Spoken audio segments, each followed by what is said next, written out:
Hola a todos, mi nombre es Jesús Arellano y este video constituye una lectura colectiva del libro La sopa de Wuhan, que es una compilación de textos en donde teóricos, filósofos y críticos reflexionan sobre los impactos que tuvo el COVID-19, estos impactos sociales, políticos y económicos que tuvo la aparición de esta pandemia en la sociedad actual. A mí me corresponde hacer una lectura sobre los textos de Agamben. Este reconocido filósofo italiano tuvo una participación bastante significativa dentro de la compilación porque tiene tres escritos. Estos tres escritos tienen la particularidad de que son bastante breves y que ya aparecieron en su blog que se llama Una Voz. Este blog es como el espacio que tiene, en un espacio de opinión que tiene en su casa editorial. Los textos se titulan La invención de una pandemia, apareció el 26 de febrero, luego apareció Contagio el 11 de marzo y luego apareció Reflexiones sobre la peste el 27 de marzo. Cada uno de estos escritos que aparece en esta compilación se conecta de alguna u otra manera, no solamente con los otros textos que aparecen ahí en ese blog y que bueno, fueron publicados en días recientes también, sino que también se conectan de alguna u otra manera con el pensamiento y con la filosofía de Agamben, ¿no? Entonces, la lectura de estos textos van a estar, digamos, contextualizados o condicionados de alguna manera por esta relación, ¿no? Con la idea del Homo Sacer y con la idea de la vida nuda y con la idea de esa insistencia en el estado de excepción, ¿no? Me resulta muy interesante que mucho antes de la aparición del COVID-19, para ser más específico el 18 de octubre, aparece en ese mismo blog un texto que se titula Sobre el fin del mundo.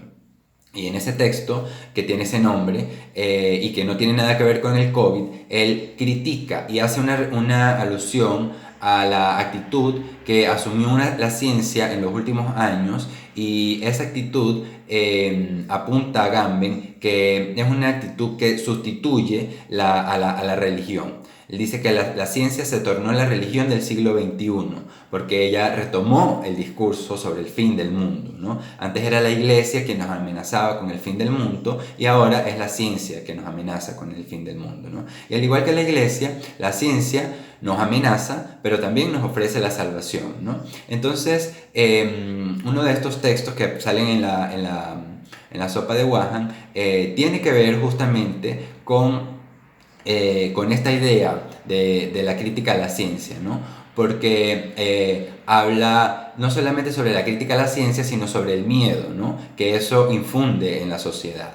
El otro texto, Contagio, ahí él hace alusión o hace énfasis en una problemática que abarca esta presente de manera muy específica en esa idea del estado de excepción, ¿no? Y sobre la vida nuda también reflexiona mucho, ¿no? Puntualiza eso. Ese texto fue criticado duramente y tuvo una recepción no muy positiva, incluso algunos de los textos que están en la compilación lo refutan, y en el blog que les comenté al inicio, él describe toda su posicionamiento o una refutación a esas opiniones que generó su texto, ¿no? Él ahí explica por qué él toma esa actitud y por qué él asume cualquier mecanismo, cualquier forma de control social que implementen los gobiernos para llamarlos estado de excepción, ¿no? Y entonces ahí él dice lo siguiente, les voy a leer una cita. Los hombres se han acostumbrado tanto a vivir en condiciones de crisis perenne y emergencia perenne que no parecen darse cuenta de que su vida se ha reducido a una condición puramente biológica y que han perdido todas las dimensiones, no solo sociales y políticas, sino incluso humanas y emocionales. Una sociedad que vive en un estado de emergencia perenne no puede ser una sociedad libre. En realidad, vivimos en una sociedad que ha sacrificado la libertad a las llamadas razones de seguridad y por lo tanto se ha condenado a vivir en un estado de perenne miedo y de inseguridad, ¿no? Entonces, a mí me parece que todas estas reflexiones de Agamben nos apuntan es a advertirnos que no tenemos que asumir esta idea del estado de excepción como una normalidad, ¿no? Y que, digamos, apuntan a que tenemos que tener esa idea en cuenta para cuando salgamos de la pandemia, cuando salgamos de la cuarentena, ¿no? Y bueno, me parece que dentro de este contexto, emitir esa opinión debería tener también en cuenta que no estamos aislados de la misma manera que estaríamos en otras épocas, sino que este aislamiento tiene la particularidad de que nos mantiene virtualmente conectados, ¿no? Entonces eso es una cuestión que debería ser repensada. Bueno, esa es mi lectura de Agamben y nos vemos luego. Mi nombre es Jailin Chirino. No recuerdo con exactitud cuándo leí por primera vez textos relacionados con pandemia. Lo cierto es que ahora se ha convertido en un gran texto mundial. Han empezado a tener cierto aire llamativo entre escritores, como una cuestión de moda, donde hasta los que no escribíamos lo estamos haciendo. No sé si será malo o bueno, lo cierto es que está sucediendo y que soy parte de ello. Con el tiempo, el debate acerca del tema de la pandemia, con todas sus implicaciones y consecuencias, se va a convertir en un monstruo mayor que la misma pandemia. Una vez que los términos pandemia, cuarentena, peste, contagio, COVID-19 se conectaron con la realidad y con todo el mundo, se empezaron a conformar poderosas configuraciones de sentimientos, hallazgos, reflexiones y posiciones. En consecuencia, parece pertinente plantearse unas ideas en torno al artículo titulado Fragilidad y tiranía humana en tiempos de pandemia de Gustavo Yáñez González, entendiéndolo no tanto como un conjunto de ideas, sino como una reflexión en vivo de un tema que está en auge y es de interés mundial. Me obligué a iniciar una interpretación muy personal, pero como el tema ha empezado a ser un campo minado de expresiones en conflicto, trataré de ser consecuente con sus ideas y con las mías, aunque admito que no será nada fácil. El interés por este artículo se acentúa en su panorama bastante específico de cómo el hombre, en medio de tantos disturbios emocionales, se ve obligado a padecer un encierro que puede costarle la vida, afuera o adentro. Por cuanto no es un secreto, como dice Yáñez, que la pandemia impone el ejercicio de una hospitalidad sin restricción hacia un huésped que no deseamos, al tiempo que nos recuerda un parentesco común, que, ojo, no se traduce necesariamente en una comunidad dada, puesto que podemos enfermarnos con una intensidad similar, pero no sanar y morirnos. Por lo tanto, es de suponer que este proceso de contingencia nos hace frágiles y a veces hasta tiranos, desde distintos puntos de vista. Frágiles, como muy bien lo dice Yáñez, una fragilidad inmunológica y ontológica, que es la condición y la causa de los contenidos afectivos actuales, como el miedo, el aburrimiento, la soledad, la incredulidad. Tal como se pueden expresar así, cuando dice Yáñez: cuántos comienzos y proyectos suspendidos, viajes cancelados, porvenires sacrificados. El virus sabotea el imaginario del cálculo y control de sí mismo. La soberanía sobre el tiempo ha sido maniatada sin más. Somos un devenir frágil en un mundo que no controlamos. Astillado queda también el imaginario del ser para la muerte, Heidegger. En cuanto que una molécula microscópica podría matarnos en una sala de cuidados intensivos, lejos de una íntima despedida, lejos del modo en cómo quisiéramos morir. Es el permanecer en casa, el morir lejos, aislando los afectos, condicionando nuestra libertad, haciéndonos más vulnerables de lo que pudimos imaginar, alimentando la desconfianza y el desinterés a lo externo, para irse degenerando las relaciones entre humanos, es decir, un daño irreparable en el peor de los casos a nuestra capacidad afectiva hacia el prójimo.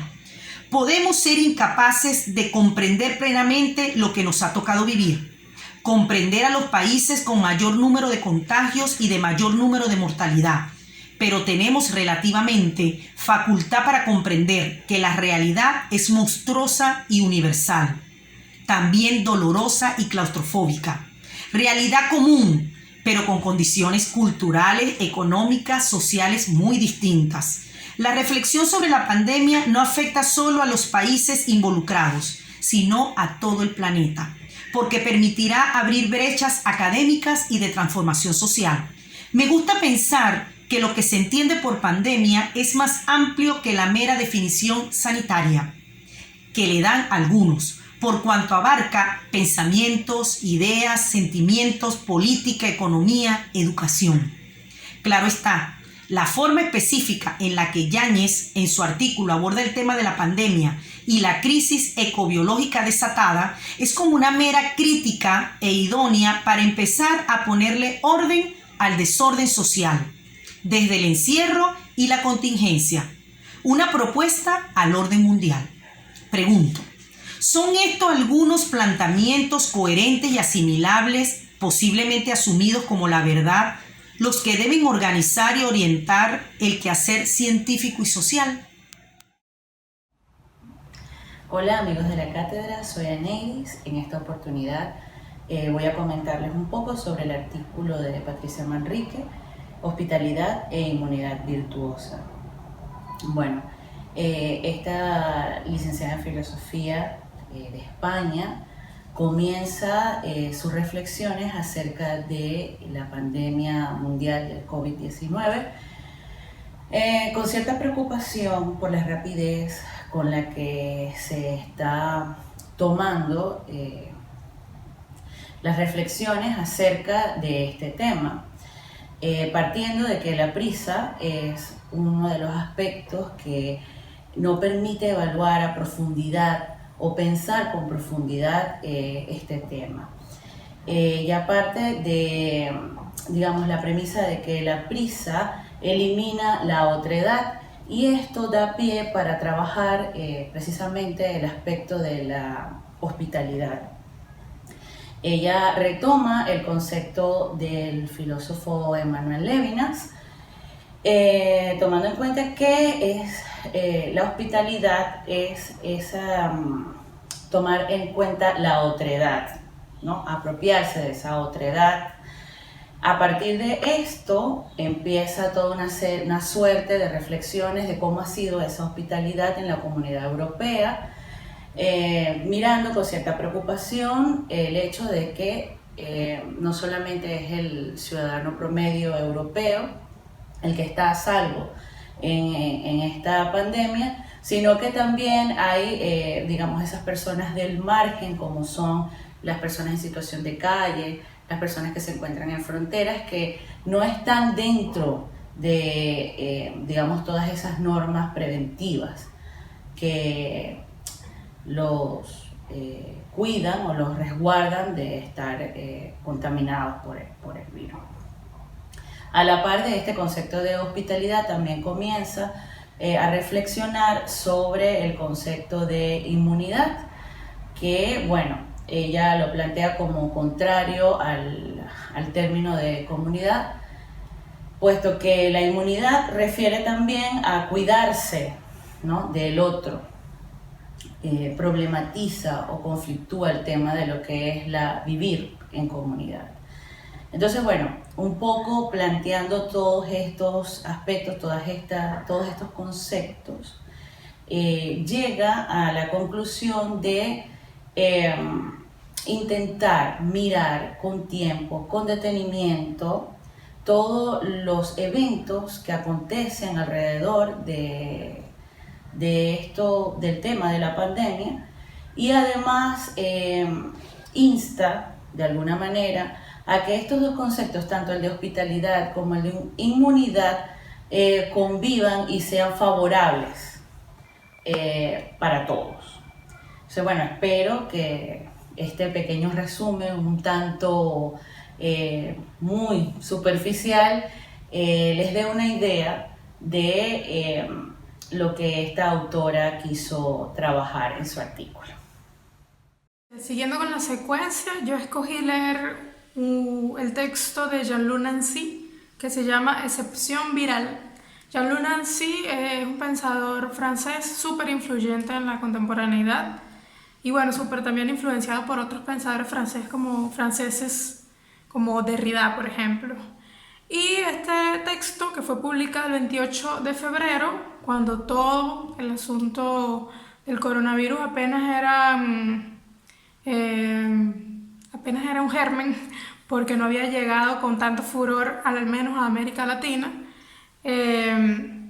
publicó este texto, y que es un texto que yo lo escogí porque me gustó el nombre, el título, Excepción Viral, me pareció un gran título. Y cuando lo leí descubrí que era un tipo de respuesta, era un tipo de derecho a réplica al texto que había publicado Giorgio Agamben. Entonces, bueno, leyéndolo, más allá de lo que dice con respecto a la pandemia, al coronavirus, me encantó que parece un ejercicio literario de las cartas que se escribían o de los derechos a réplicas que había cuando las discusiones intelectuales siempre eran en periódicos o en revistas, en fin. Me gustó mucho eso. Y bueno, es una respuesta a Giorgio Agamben, y comienza Giorgio Agamben, un viejo amigo, afirma que el coronavirus es apenas diferente de una simple gripe. Entonces, bueno, el comienzo, todo me pareció muy literario, principalmente el comienzo, es como si fuese a empezar una novela o un cuento donde alguien está subestimando alguna pandemia. Entonces, bueno, él dice que primero hace una diferenciación que para todos era evidente, tal vez menos para Giorgio Agamben en ese artículo, porque él luego publica otros, que no era una simple gripe, empezando por el hecho de la vacuna, del nivel de mortalidad, en fin.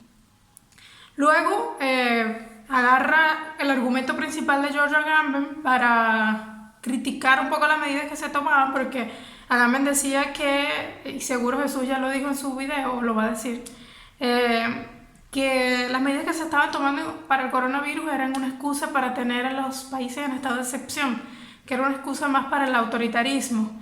Entonces, lo que le dice Nancy en ese caso es que se olvida Giorgio que en estos casos la excepción es la regla. Entonces, bueno, hace un análisis de por qué los tipos de conexiones que tenemos ahora en el periodo de la globalización hace que aumenten más nuestras conexiones, aumenten más incluso el nivel de vida y haya una población mayor mucho más grande que en otras épocas. Y bueno, eso hace que la excepción sea una regla, hay que cuidar, no hay que equivocarse, dice, no hay que equivocarse. Se pone en duda toda una civilización. Entonces, bueno, él lo que hace es eso, responderle a Agamben en cuanto al estado de excepción, que para él en este caso es la regla. Y dice al final del artículo, que fue una parte que me gustó mucho porque es tipo, diríamos en Venezuela, sacar los trapos. Y él dice, no quisiera hablar de esto, lamento traer a colación este recuerdo, pero no me distancio después de todo de un registro de reflexión general. Bueno, él recuerda cuando tuvo que hacerse un trasplante de corazón, que los médicos le dijeron que era lo que debía hacer, y Giorgio, un viejo amigo, Giorgio Agamben le dijo que no escuchara a los médicos, que no era necesario. Y él dice, si hubiera seguido su consejo, probablemente habría muerto tarde o temprano. Uno puede equivocarse. Giorgio sigue siendo un espíritu de finura y bondad que puede ser llamado, sin ironía, excepcional. Entonces, bueno, jugó con la palabra excepción en todo el tiempo, y hablando del estado de excepción que habla Giorgio Agamben, y trajo a colación esa experiencia muy personal, muy íntima, para decir un poco, bueno, no le hagamos tanto caso a Giorgio Agamben, él no deja de ser genial, pero también se puede equivocar. Y era todo eso. Buenas tardes, Emily González. De este compendio que se llama Sopa de Wuhan, yo escogí un texto de un uruguayo que se llama Raúl Civechi, específicamente un texto que se llama A las puertas de un nuevo orden mundial.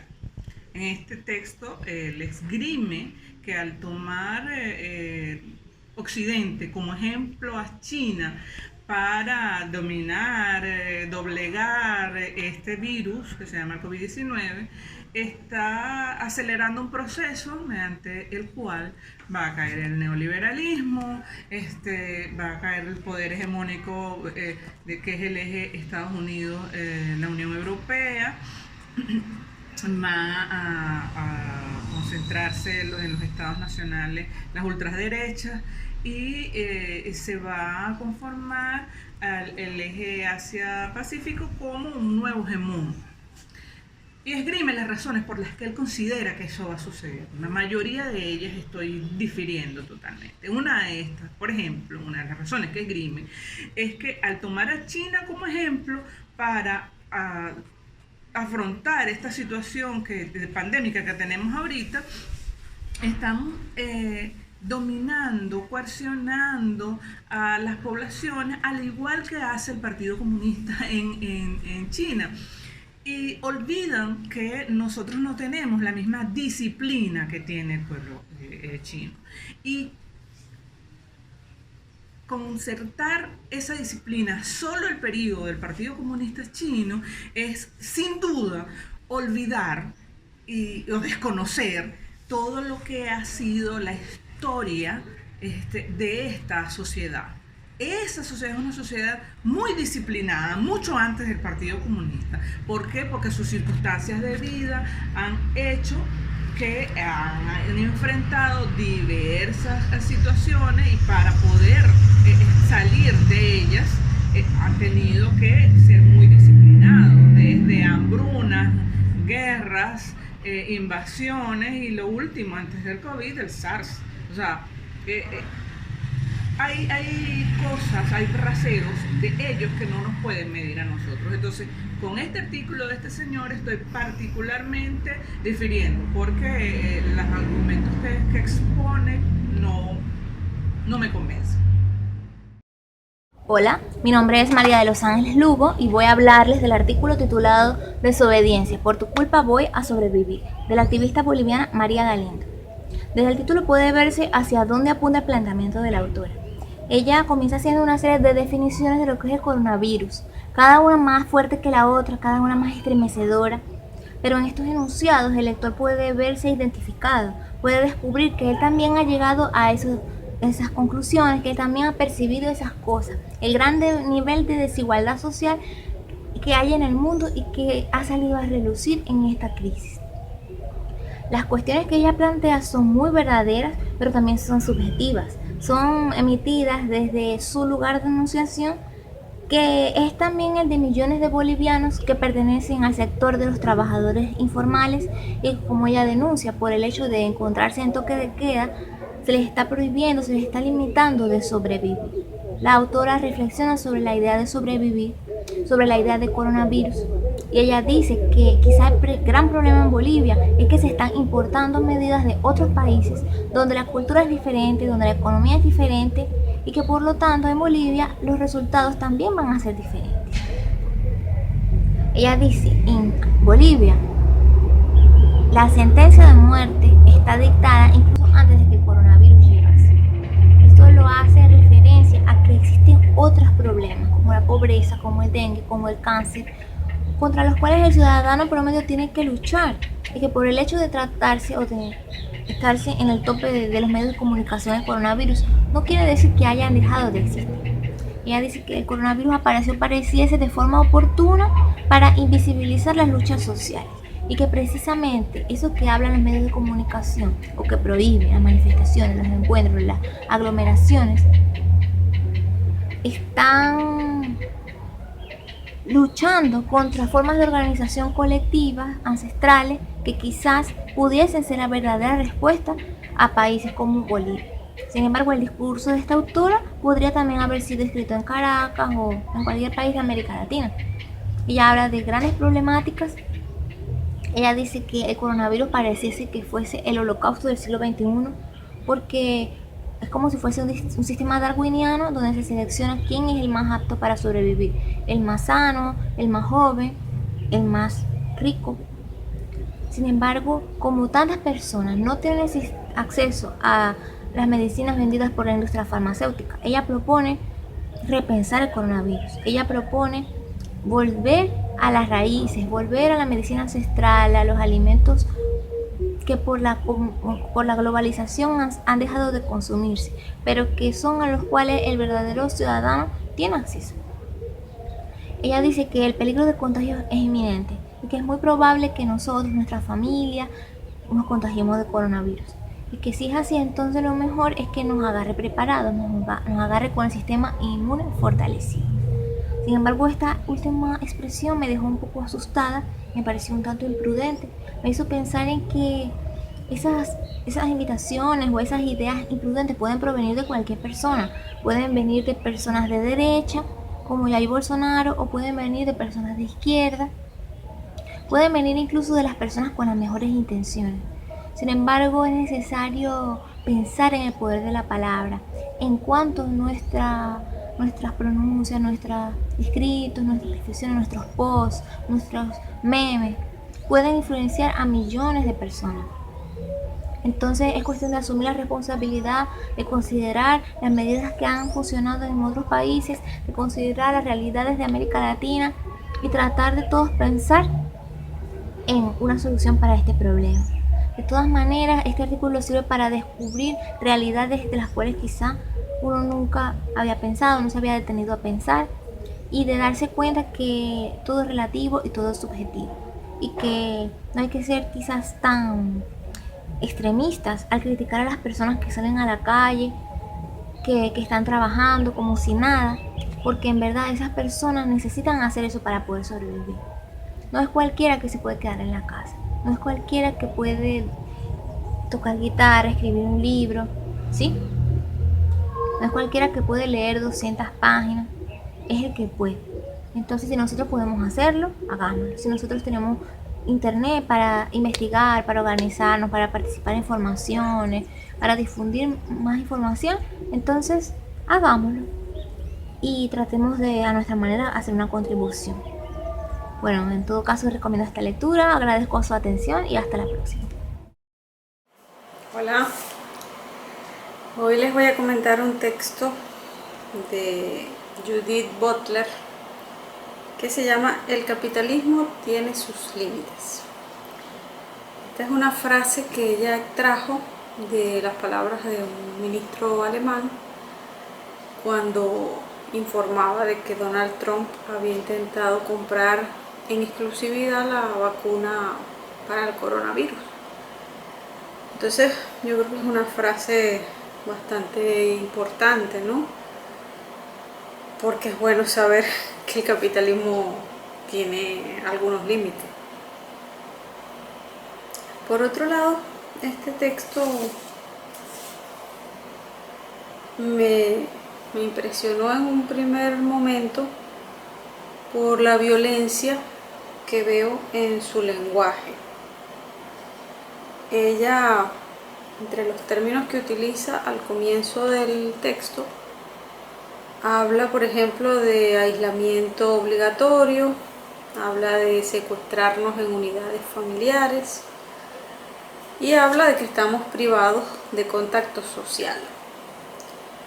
Por supuesto, aludir a un aislamiento, pero con carácter obligatorio, o hablar de secuestro para referirse a que estamos obligados a permanecer en nuestras casas, o que estamos privados de contacto social, pues aunque no deja de ser cierto, pero sí percibo que hay un uso del lenguaje que es especialmente violento, agresivo, no sé, coercitivo, aunque no dudo que en muchos países, o en casi todos, puede haber sido de esa forma, ¿no? O sigue siendo de esa forma.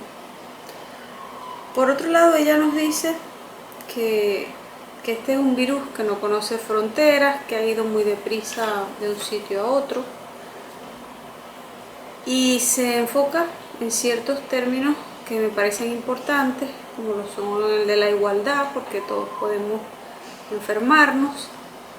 Habla también de interdependencia global, como en estas circunstancias como que se hace más evidente que dependemos unos a otros, que tenemos obligaciones mutuas. Y se refiere también a empresarios ansiosos por capitalizar el sufrimiento global, que es algo que también hemos visto y que nos demuestra una vez más ese carácter a veces terrible que tiene el capitalismo, ¿no? Donde parece que lo único que importa es ganar cada vez más dinero y diese un poco igual las circunstancias en las que lo estamos ganando. Luego ella se refiere a la cuestión electoral en Estados Unidos, al hecho de que ellos tienen una sanidad que es privada, lo cual ya de antemano nos habla de desigualdad, porque si no puedes pagarla, pues no tienes cómo curarte. Y asegura que la desigualdad social y económica es la que va a hacer que este virus discrimine, porque el que tenga recursos va a poder colocarse antes la vacuna o mantenerse sano a pesar de todo, y el que no, pues lamentablemente va a morir.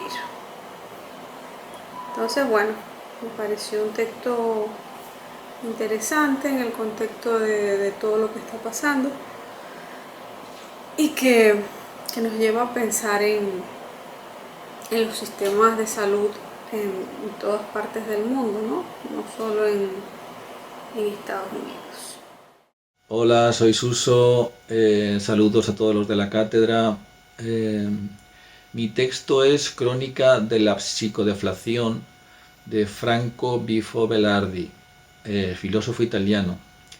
Yo creo que fue eso precisamente lo que me animó a escogerlo, por intentar ver la óptica de un italiano sobre cómo ha ocurrido todo lo que tiene que ver con el COVID en ese país, y sobre todo, bueno, un filósofo. Quiero decir que el análisis podría ser un poco más profundo. En ese sentido, me ha llamado mucho la atención sobre todo una especie de quiebre que advierto el día 8 de marzo. De toda esa crónica, empieza el 21 de febrero y se extiende hasta el 13 de marzo. Digamos que del 21 al 8, él hace una serie de reflexiones, consideraciones sobre lo que supone el COVID en el mundo, ese aspecto de parálisis, de colapso del sistema, digamos, capitalista. Él entiende que esa máquina estresada que lleva 30 años produciendo, consumiendo, pues ha abonado el que ocurra ahora este desastre con el COVID. Y bueno, él va haciendo una serie de consideraciones, entre ellas la de la psicodeflación, ¿de acuerdo? Piensa en la Tierra como un mecanismo, como un ser que se está paralizando por culpa de este virus. Es fácil extrapolar la idea de deflación, que significa pues, recesión económica, estancamiento, es la bajada de precios, como sabéis, como concepto a la psique humana, ¿no? Es fácil. El caso es que lo que me llama la atención no es tanto su desarrollo, digamos, intelectual del asunto, como una especie de quiebre personal que veo el día 8 de marzo. Digamos que hasta ese 8 de marzo le percibo como filósofo, con sus ideas, sus creencias políticas, pero ese 8 de marzo yo creo que empieza a tener conciencia del miedo. Hasta ese momento incluso él no entendía que el coronavirus era un elemento extremadamente peligroso, porque en general mucha gente ha entendido o ha pensado o se nos dijo que era un catarrito, una gripe, y el 8 de mayo una sobrina le dice que no. Y además él toma conciencia de que es una persona de riesgo. Él tiene 71 años, creo, y además tiene asma. Y realmente ese día, por las cosas que le cuenta la sobrina, creo que empieza a ser consciente de que es un sujeto, digamos, objetivo de este virus, ¿no? Y yo creo que ahí, por el cambio incluso de redacción, os invito a leerlo. Empieza hablando de la familia, de las relaciones con su madre, con su padre, las cenas familiares, las comidas. Habla de restaurantes, incluso habla de un río y, en fin, es un ser que ha mutado y habla de cosas más íntimas, más personales, porque yo creo que se ha dado cuenta en ese justo momento de que realmente el virus es su enemigo, un enemigo personal. Y a partir de entonces incluso vemos como en las crónicas lo siguiente que hace es un estudio pormenorizado de todas las estadísticas que hablan sobre la disminución que ha sufrido la sanidad italiana o los recortes, y que hace que en este momento, que son tan necesarias las salas de UCI, pues realmente el sistema italiano de sanidad no sea tan potente como debería. Y además hay un documento por ahí que circula, que yo supongo que él ha conocido, y que yo me bajé un día de internet, y fue realmente lo que me preocupó. Digo, si Italia está así, es tremendo. Y es que los italianos, ya en ese momento, los médicos italianos establecen un protocolo de quién vive y quién no. Y es el médico el que decide quién vive y quién no. Y él se da cuenta de que si le ocurre cualquier cosa, con su edad y su dolencia previa, la del asma, va a ser un sujeto que no va a ser atendido. Y en ese sentido sí percibo ese quiebre, esa gran diferencia en la crónica desde el día 21 de febrero al 8 de marzo y del 8 de marzo en adelante. Me parece algo muy interesante de observar y de ver que todos somos seres humanos con miedos. Y os recomendaría unas frases que tiene sobre el terror. Me parecen muy interesantes, sobre el terror, la imaginación, lo imaginario. Espero que lo leáis y podamos debatir un poquito. Gracias, hasta otra. Hola, hola, mi nombre es Daniela Campos y hoy les voy a presentar el texto que cierra con esta sopa y que se titula Aprendiendo del virus depreciado, que lo publicó el 28 de abril en el diario El País. Este texto entra con tres autores fundamentales, como lo es Foucault, con la idea del cuerpo y cómo este cuerpo forma parte fundamental de la política, y con la idea también del biopoder. Y también con Expósito y estos dos conceptos fundamentales, que es comunidad e inmunidad, y cómo el estado de excepción normaliza esta paradoja que es el cuerpo que está exento de tributos, pero al mismo tiempo el cuerpo que es un peligro para la sociedad, en tanto tiene que ser protegido, pero protegido en términos de sacrificar vidas en beneficio de la soberanía. Y otra autora que utiliza es Emily Martin, que hace una investigación en la Universidad de Princeton sobre la crisis del polio y del SIDA en la comunidad americana. Y bueno, a través de esos tres autores lo que Preciado quiere decir o se fundamenta su argumento es en el hecho de que el virus lo que hace es delatar las formas de soberanía y de control y de biovigilancia de los gobiernos, ¿ok? Y bueno, a partir de ahí él fragmenta su texto en 4 partes. Y una de las partes que me pareció importante es la idea de farmacopornografía, y él se refiere a una investigación que había hecho en la mansión Playboy y cómo ya el teletrabajo desde ese tiempo ya estaba siendo implementado, donde la casa es un resguardo no para la vida familiar, sino para la producción y para la producción de consumo. Y en definitiva lo que toca Preciado en este texto, que ya muchas ideas han sido desarrolladas en otros textos de esta sopa, es la cuestión, primero, de la biovigilancia de las naciones sobre los cuerpos individuales, y cómo a través de los aparatos digitales, del teléfono, de las tarjetas de crédito, y cómo somos una sociedad digital, los gobiernos intentan regular y controlar nuestros cuerpos y nuestros desplazamientos, y cómo este estado de excepción lo que hace es que normaliza la idea de frontera que antes de la COVID-19 ya se había implementado en muchos países. Y un poco también intentando resguardar la identidad nacional, la soberanía. Y ahora estamos cada vez más cercados a nuestro propio cuerpo y nosotros mismos formamos parte de esa frontera. La verdad, él dice que la misma mascarilla es nuestra frontera.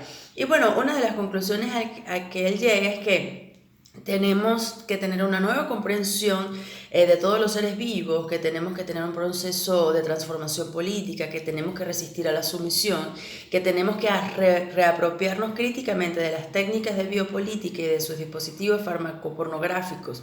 Y aquí voy a hacer hincapié en esto porque a través del recorrido histórico que él hace, porque él se va a centrar en el SIDA, en la polio, en la sífilis, ¿no? Para explicar cuáles son los comportamientos de estas naciones frente a los virus, va a decir precisamente que no podemos hablar de un complot como lo han hecho otros autores, porque es imposible hablar de eso cuando conocemos la historia y cuando a través de la teoría, de los postulados filosóficos, descartamos esa posibilidad que para él incluso le parece ridícula.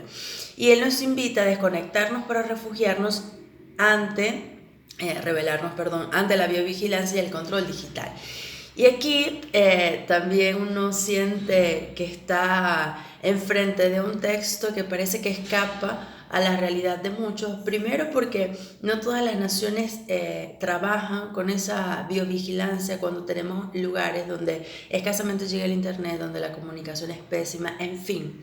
Y en segundo plano, que me parece fundamental, es que las personas que son desplazadas, los migrantes, los extranjeros, en fin, tenemos estos dispositivos electrónicos como medio de comunicarnos y como medio de estar vinculados a una comunidad, a nuestra comunidad. Entonces esta invitación a rebelarnos contra el sistema de biovigilancia también es un poco contradictorio, sobre todo en estos momentos donde estar conectados nos permite estar vinculados con otros.